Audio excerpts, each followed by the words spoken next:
I've always wondered,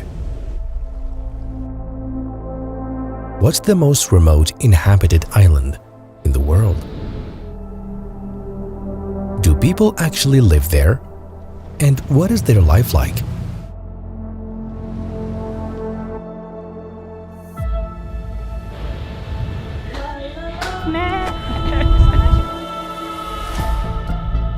Today we're visiting 3 of the most remote islands on Earth, ranging from the remote to the extremely remote. Each one lies closest to a different continent. And each has its own extraordinary story.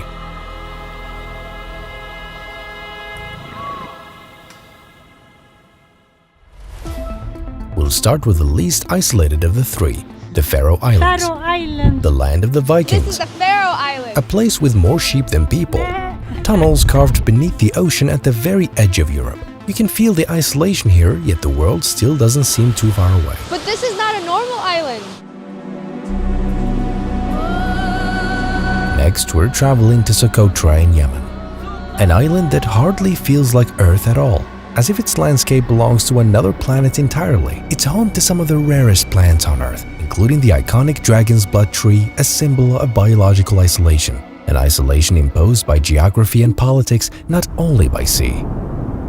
And in the end, we head to the most remote inhabited island in the world, St. Helena, an island in the middle of the Atlantic Ocean that became a natural prison. No neighboring countries, no roads leading to it, and no escape. 500 years of isolation. We begin here. Välkommen till Faroe Islands.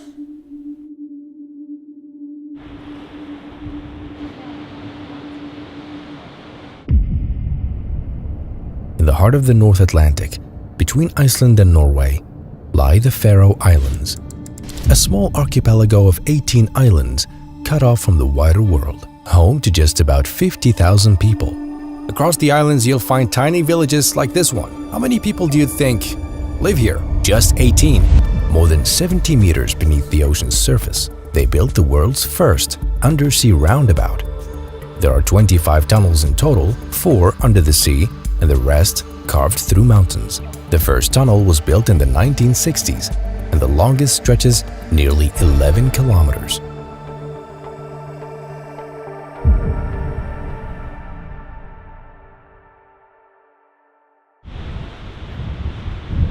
Faroe Islands. Hello guys, we've arrived on the island. This is the first waterfall, right next to the airport. Welcome to the Faroe Islands. She lives here, on the edge of the world. What are you doing here? I'm enjoying nature. I go hiking in the mountains every day.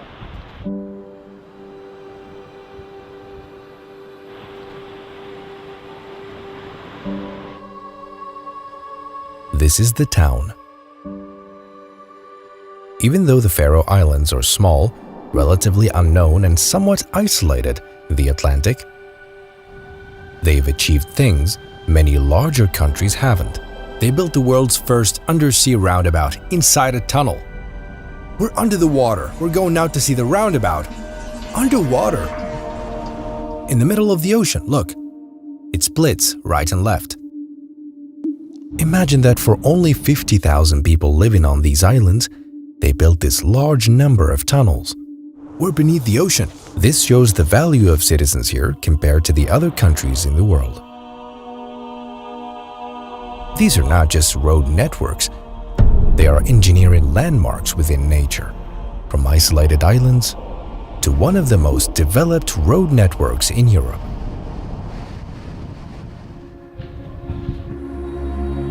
And now, we have entered the Viking town. They say this is one of the oldest Viking villages in the world. The local language here is Faroese, derived from Old Norse. Välkommen till Faroe. Their customs and way of life still carry the spirit of the Old North. Even the name Faroe means sheep islands. Well, home was a bedroom. This is the prison, but it doesn't look like what we're used to seeing. There are no watchtowers, no barbed wire, and no high walls. Prisoners accused of serious crimes are not kept here. They're sent to Denmark.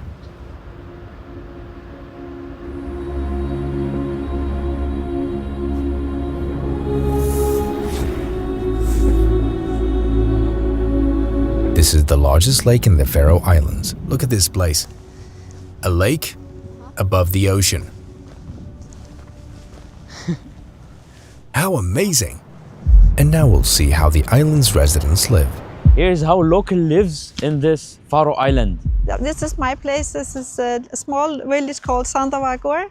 Okay. And this is my house over there, traditional Faroes house. We're going this way, to see my horses. Oh, you have horses? I have horses. It's Icelandic horses? It's Icelandic horses, yes. You guys living in beasts, eh? Yes, we do. They call it the last paradise on earth. So you guys not very isolated, like least isolated. I think we are isolated. Kind of, huh? Kind of, but we have an airline. We have ships going to Denmark and other places. Yeah.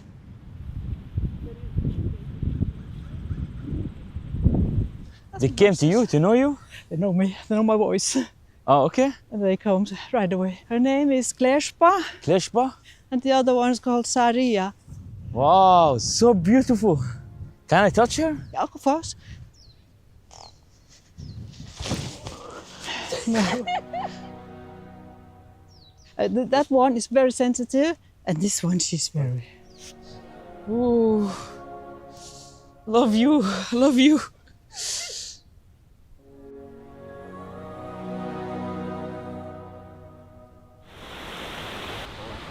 This? This is how they live, in the Faroe Islands. These are their homes. More than 90% of their income comes from fish. That's the reason why we're here. If we didn't have the fishing industry and salmon industry, we wouldn't be here. So you are original Faroe. Yes, I am. Yes. So your ancestor from Viking? Vikings. Really? That's right. Yeah, from the Norwegian Vikings. Yeah. And from Celtic people in Scotland and in Ireland. So you guys like sailing around the world before, huh? 1,000 years ago. And they went to Iceland and Greenland and eventually Canada. 1,000 years ago, these islands were a Viking stop on their route between the north and the west, and today they still preserve their calm and isolation. Oh, I don't have food. I like it here. I like the peace, I like the weather, I like nature. Okay. I would never go to a big city, no. You are 17. Yes, I'm 17 years old. Hey, thanks for having us in your home. You're welcome. Yeah, I think we are unique. I really like to tell people that we're only 55,000 people. I think it's cool. If you tell them Faroe Island, everyone knows Faroe Island? No, when I tell people where I'm from, they always ask me, what, where is that? And, Okay. yeah. Even in Europe? Yeah. I really like that I know everybody. I know everybody that's young, and it's really easy to have a big friend group. Is everyone knows each other here? Yeah, everybody knows each other. Are you planning on leaving in the future, or you want to come back and stay here forever? Ah, that's a good question in front of her mom. She'll say no. I don't know. I don't know if I want to live in Faroe Island for the rest of my life. We're very isolated and come visit Faroe Island. Okay. Yeah, it's very beautiful in summer. We got the family here. This is a real Faroese family. Yeah. You are not Danish, right? No, not Danish. I'm Faroese. Even this country is part of Denmark, right? Yeah, the country is part of Denmark, but we don't feel attached to it. We're very much our own, and we have our own flag, our own language, and we also have our own national anthem song. You want to give me a little bit out of it? Should I sing?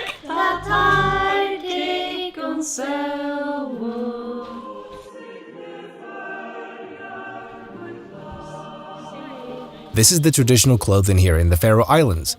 Look at this. It turns out they truly have a culture they're proud of, and they truly love their language, their culture, and their country. Even though they're part of Denmark, they still preserve their traditions. They wear it on special occasions, on National Day, and at weddings. Amazing. Yeah, there's so many layers.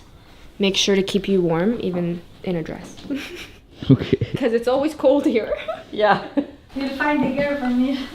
Yeah, I'm gonna move here. I make YouTube videos every single day.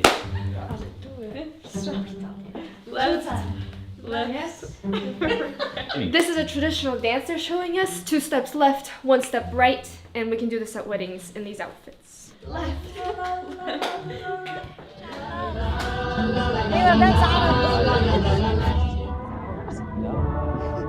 Look at the number of waterfalls here. Oh my God. That's a lot of waterfalls. They pay very high taxes here. But in return, education is free, healthcare is free. The roads don't have a single pothole. There are massive tunnels beneath the ocean. There is no place on the islands that's more than 5 kilometers away from the ocean. So wherever you go on these islands, you will always remain close to the ocean. Here, you can call the Prime Minister. His phone number is in the phone directory. In all of the Faroe Islands, there are only 5 traffic lights. Even love has become difficult and rare here. The girls leave abroad and the men stay to work in fishing for long months. Joe, nice to meet you. Good man. Welcome. Surprisingly, Filipino women comprise the largest ethnic minority here. Amid a shortage of local women. Because this is a family, we are in their house. Thank you. You're welcome. You said there are more men here than women? Yes, in the Faroe Islands there are 2,000 more men than women. That's why they need women on the island. So many women come from abroad? Yeah. But hundreds of Asian women are moving to these subarctic islands. Okay, so the demand is high for... For women. To look for love. Would you like to tell us how you met? We first met online. Really? Yeah. Then in Denmark, and then I came here. All right. Okay. Thank you for having us. And now we'll move to the next island. An island outside of time, Socotra. It's separated geologically from Africa and the Arabian Peninsula more than 6 million years ago. More than 37% of Socotra's plants are extremely rare and grow nowhere else on Earth.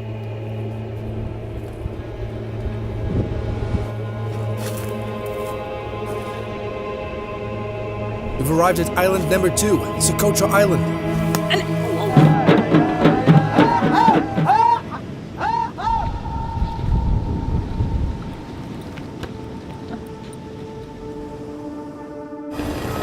Flights to this island are very limited. Usually 1 flight per week, sometimes 2. We have arrived at the airport. This is Socotra, the most beautiful island in the world. Finally, the license plate carries the number 1 and displays the dragon's blood tree.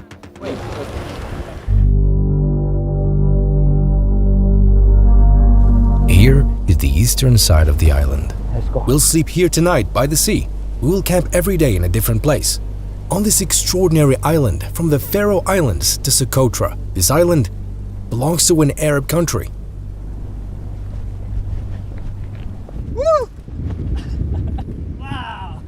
We've arrived in Socotra.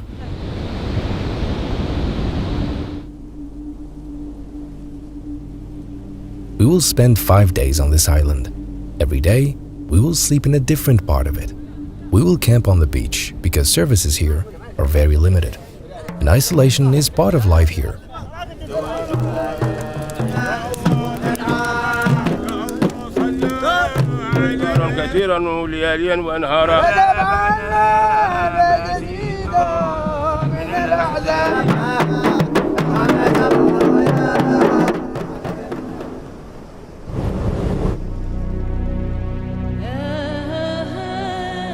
We woke up to this view in Socotra, on the sand dunes, at the top of the dunes, with the ocean in front of you. Look at this scene: white desert and blue sea. They accumulated over the action of sea waves over millions of years.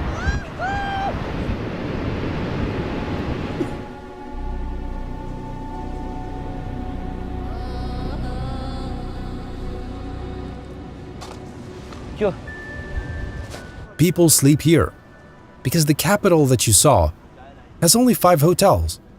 This is considered the largest city on Socotra Island, the capital, Hadibo.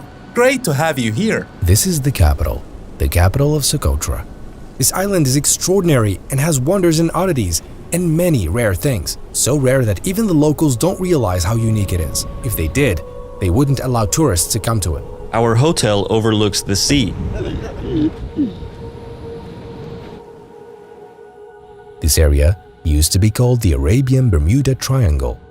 This island used to be known as the Island of the Jinn because they believed the islanders could control wind and sink ships. Some even claimed the people here are the most powerful sorcerers in the world. But the truth is, it was never magic. This is where the Arabian Sea meets the Indian Ocean. Powerful currents and violent whirlpools still challenge ships to this day. Many don't know that the coastline here is full of rocks. The magic is not here. The magic lies in the nature found on this island.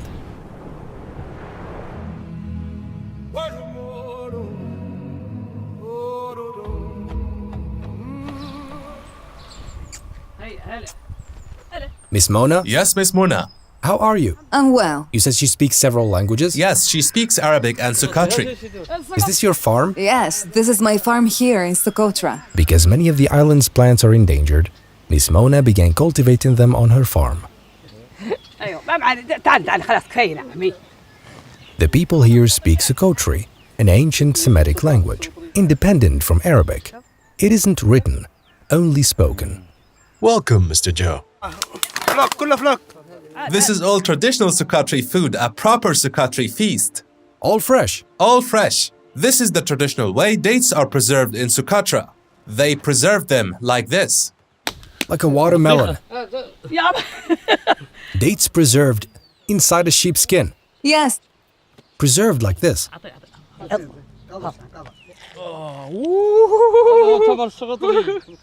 Socotri date. Inside sheep's skin. Yes, this is sheep's skin. Yeah, let's dive in. How does it taste? Amazing. Why do you preserve it this way? This is one of Socotra's old traditions. Do you mean it makes it taste better? Yes. Where are you going? Our guest from Kazakhstan. First time. Bismillah.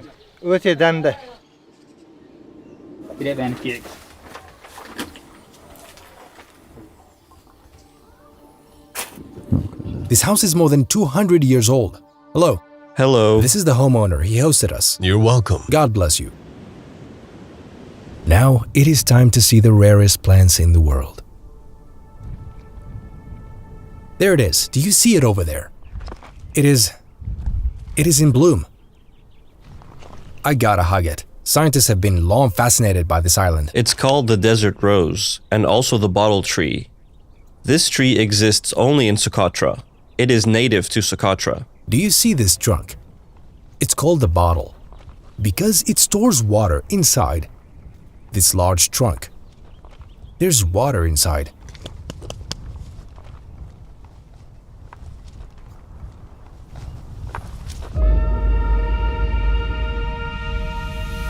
And now, this is the forest of the Dragon's Blood Tree, a tree also known as the Dragon Tree.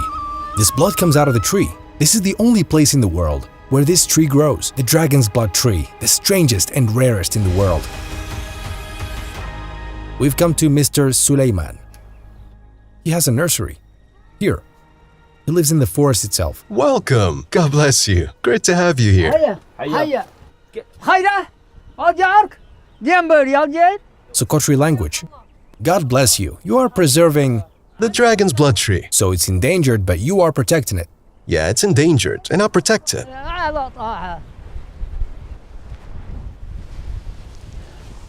This is the Dragon's Blood Tree that looks like an umbrella. Yes. The same one that grows into a big tree? Yeah, it grows and becomes large. This one is 1 year old. 1 year old? Yes. You just killed it. No, I did not kill it. I'll put it back. I didn't kill it. Okay, you'll put it back. Yes. This is the dragon's blood tree. It's 1 year old. 1 year old. This is how it grows. Those other trees here, how old are they? Those, I don't know their age. They were already here. Thousands of years? Yes, thousands of years. Can I plant it, for example, in Jordan or... No, it can only be planted here on the island. Only on this island? Yes. What's the reason for that? I don't know. So the biggest threat to the island is goats? Yes. Should we kill the goats? Of course not. Mr. Suleiman, despite the limited resources, why do you care so much about preserving this tree? We preserve it simply because our lives are connected to this tree. You extract the blood from it? Yes, we extract it from it.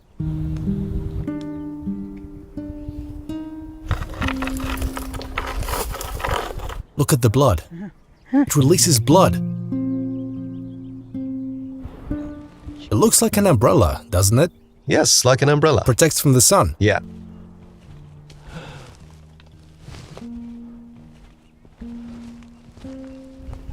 I love it like I love my children. You love it like your children? Yes, this tree. I love you. I love this tree. I preserve it as I preserve my children and my possessions. This tree is my source of income. I live here, just as our ancestors did, and as my children do now. How can we support you, Mr. Suleiman? No need, thank you. I mean it. Thank you. Support him. Thank you. My dear people of Yemen. Thank you. It releases blood. Its red resin has been used in medicine for thousands of years. This comes from the tree, imagine. Yeah. This is Yemen's currency, and on it is a picture of one of Socotra's symbols.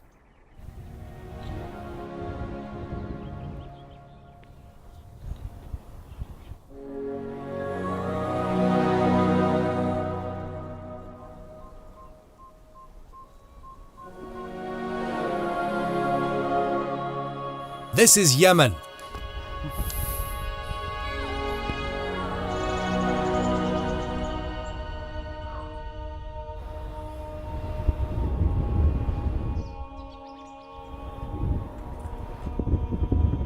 Right behind me are the two rarest trees in the world, the bottle tree and the dragon's blood tree.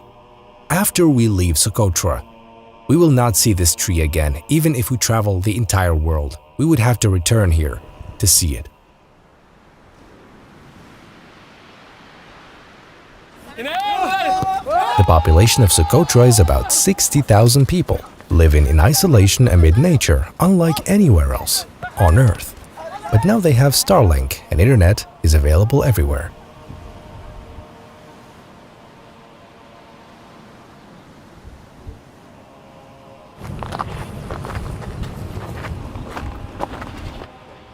We found a man living in a cave on this island.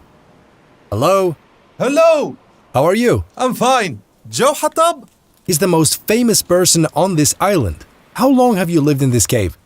I do not know exactly. I grew up in this cave with my family. The years passed and they told me my ancestors lived here. There were many people who lived in caves. They ate fish from the lagoon and seashells and oysters. I am now 64 years old by the grace of God. I am lighting a fire now. It's a safe island because there are no predators. So there's no crime? No. Has everyone tried to steal from you at night? No. Where's the cup? This is it. A seashell? This is for me and this is for you. God bless you. Great to have you. God bless you. Is this island very isolated? I think it's isolated. I think so. You've become a landmark here. I don't know. Before social media and TikTok, nobody knew me. Every tourist who comes here must come to you. Of course. Everyone who comes camping here comes to visit me. You fish from the sea and eat. Yes.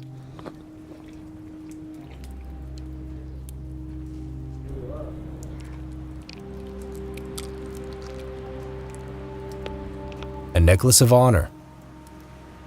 This is your everyday view. Alhamdulillah, yes. Are there bats here? No, they are high in the mountain, not here.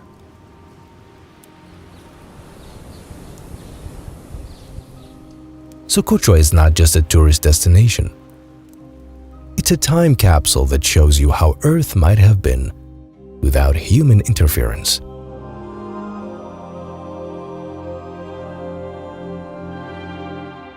And now to the farthest and most isolated island. An island located between South America and Africa.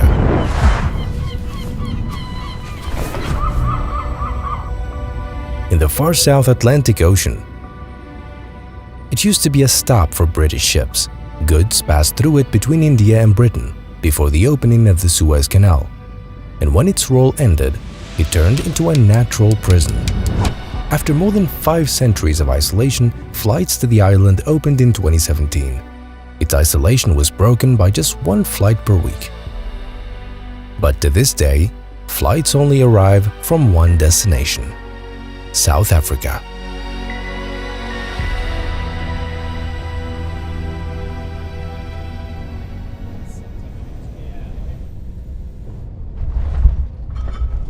The airport looks strange, as if it is carved into a rock.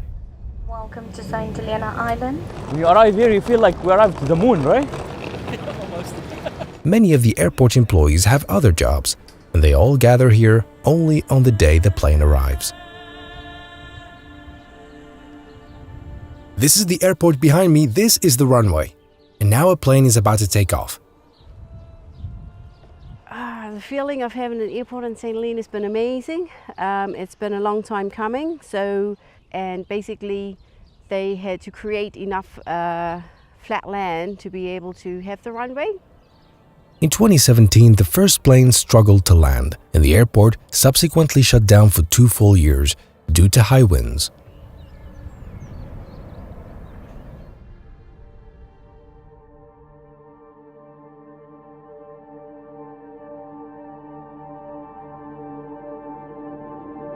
Most of the island's residents live in a small town called Jamestown. There it is, do you see it? That's Jamestown. Right behind me. We will sleep in that town, one of the most isolated towns in the world. Trapped between 2 mountains and located directly on the ocean, the population of St. Helena is about 5,000 people, an island with its own currency, a currency that has no value outside the island, but the British pound is used here normally. This is our hotel. This is the ocean. This is what Jamestown looks like. The island is empty. Anyway, they say they have a custom here. Everyone greets each other. Everyone. Most of them know each other. Do you hear that sound? This town lies between 2 mountains. How do people live here? Where are the people anyway?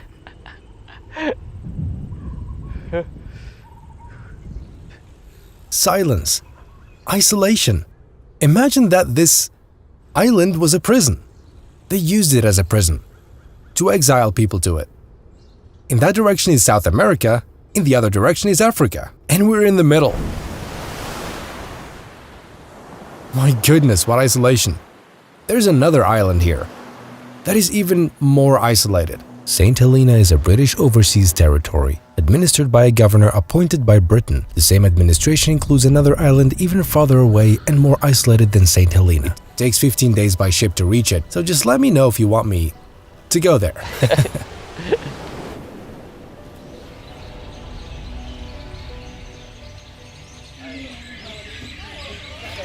Night has fallen. In Jamestown, listen to the sound of birds.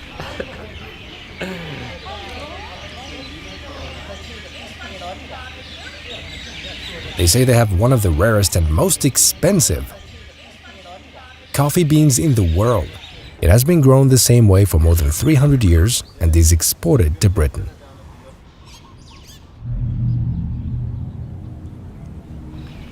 They have this ladder behind me as a challenge for visitors. Everyone who comes to the island has to complete it.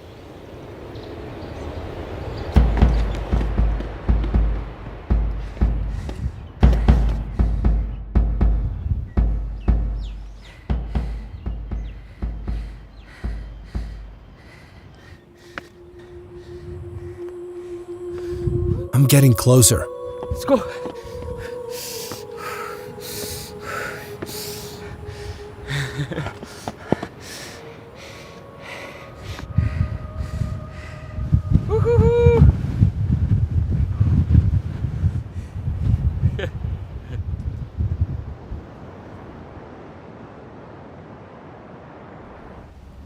It's the place Britain chose to exile the Emperor of France, the man who changed the map of Europe, Napoleon.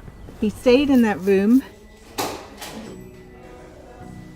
This entire island was a prison because it's very isolated and very far from land. The British exiled him here in 1815 and chose this land for its extreme remoteness. That is his grave here, but it's empty because they moved his remains to a museum in Paris. Here Napoleon was imprisoned, the most beautiful prison in the world. This place owes its fame to Napoleon. Prisoner number 1. We start up here at Caissons, where the flax is growing. So this is the Festival of Walking. It's organized by tourism. Festival of Walk. Every Sunday.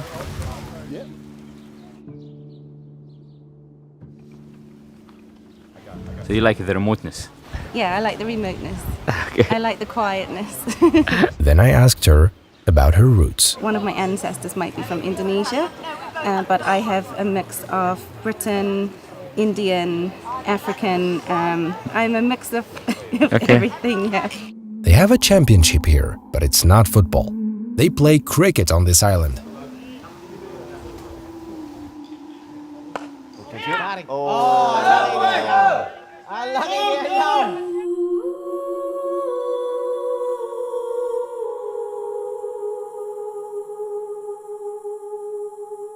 And when anything happens on the island, everyone knows? Definitely, yeah. So free. You don't have to rush from here to there. Just me and my family, yeah.